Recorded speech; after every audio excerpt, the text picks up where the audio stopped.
morning, YouTube. My family loves chicken parmesan, but I really don't like making it. It takes a lot of work, it makes a big mess. I just don't like that part. So I came up with a much better way to do it. This is a chicken parm casserole without all the extra steps. So it's quick, it's easy, and it's delicious. You're gonna love this one. All right, let's cook, y'all. We got a family to feed. All right, so the children have been asking for chicken parmesan, and I don't want to work that hard. So I thought I would share with you all kind of a cheater chicken parm I came up with a few years ago. Back when I was working in Knoxville. Boone is drawing. Boone's been animating lately. So if you hear him getting very excited in the background, he's working on voices for his characters. All right, anyway, back when I was working in Knoxville, I was doing a segment on a station, a local station up there, food segment, and I came up with lots of casseroles and simple things to throw together because I would actually cook one for my family as the experimental version, and then the other one I would take to work and show everybody how it worked. All right, so all I'm doing here is kosher salt, garlic powder, black pepper, black pepper. And I've got some olive oil, about a tablespoon of olive oil over here in my skillet getting hot.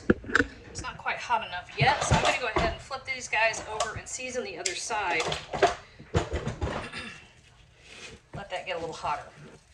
You do not have to worry about cooking this all the way through. All right, then my dishwasher in the background. You don't have to worry about cooking these all the way through because they're going to go in the oven. I've got the oven preheating to 375 degrees. And about, I don't know, 3 or 4 days ago, I made a giant pot of marinara. And this is kind of one of the ideas I had in the back of my head for what to do with it. I'll make a huge batch of marinara and usually use it the first night. We'll do spaghetti. A couple days later, might do a baked ziti or lasagna. I might use it to make a bolognese. I can sometimes use it to bake eggs for breakfast. I love doing that. Kind of like an eggs in purgatory type of situation. But Parmesan, chicken parm, is one of my favorite things to do with it. And it just goes to show you that if you got a batch of marinara hanging out in your refrigerator, you just got halfway to dinner. All right, so these are just gonna get, there we go, I was waiting on that sound. These are just gonna get browned off, probably about 5 minutes per side. And I'll meet you back here when there's something to look at.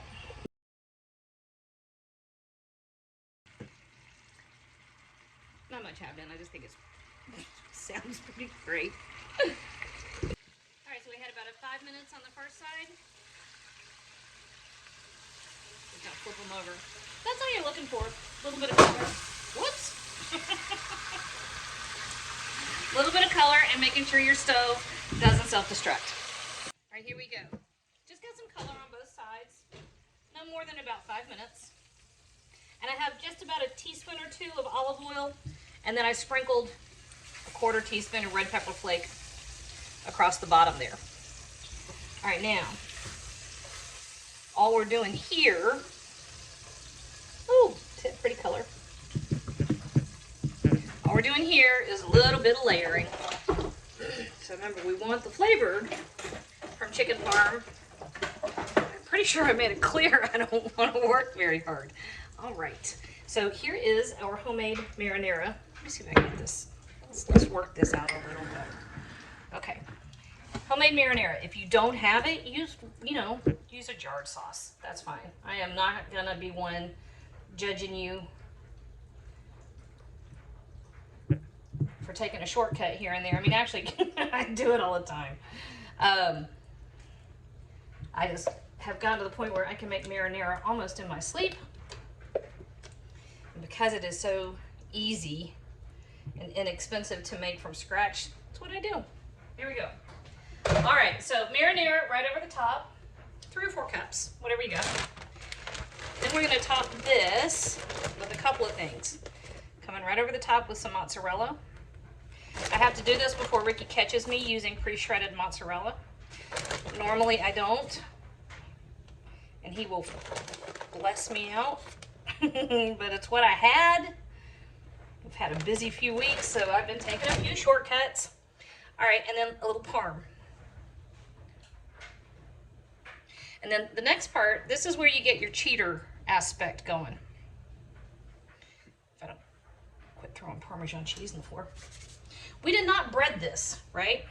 We do have a bag of croutons that I just pounded up.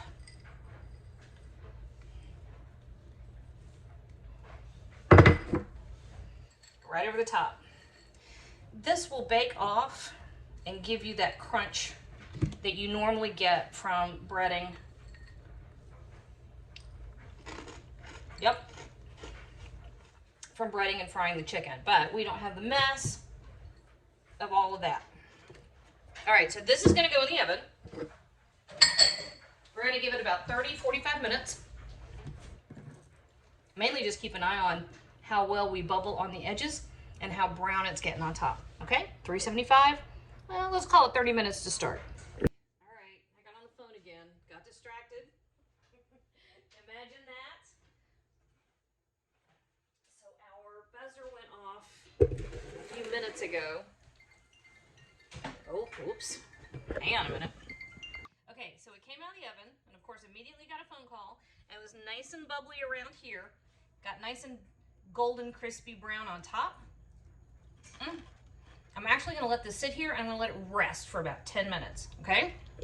Hopefully, Bladen won't find out it's here. All right, well, I had just said Bladen is gonna discover that it's here, and he did. So I'm just gonna go ahead and show you what we've got. Otherwise, this is never gonna make it. Bladen asked if it was healthy. Okay, let's talk about that for a minute. I'm not gonna claim it's healthy, but it's a lot better than a lot of the other options, right? So we did not deep fry the chicken. We do have the croutons on top. Whoops. And there is some cheese on top. Is it perfect? No. Did we do better? Yes. Okay. Let me stop. I'm going to take a picture real quick, then I'm going to be back and dish it up. All right.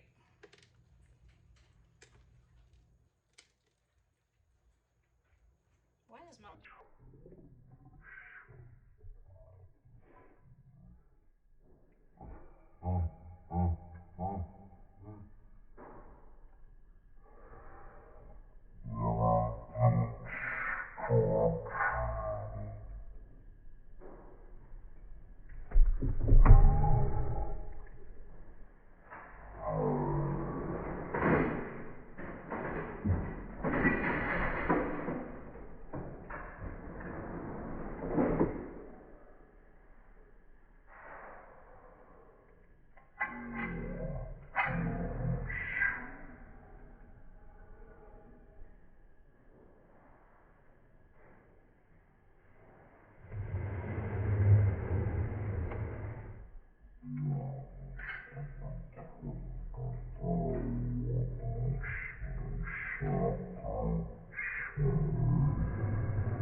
It's so much easier than the other way. Man, it tastes just as good.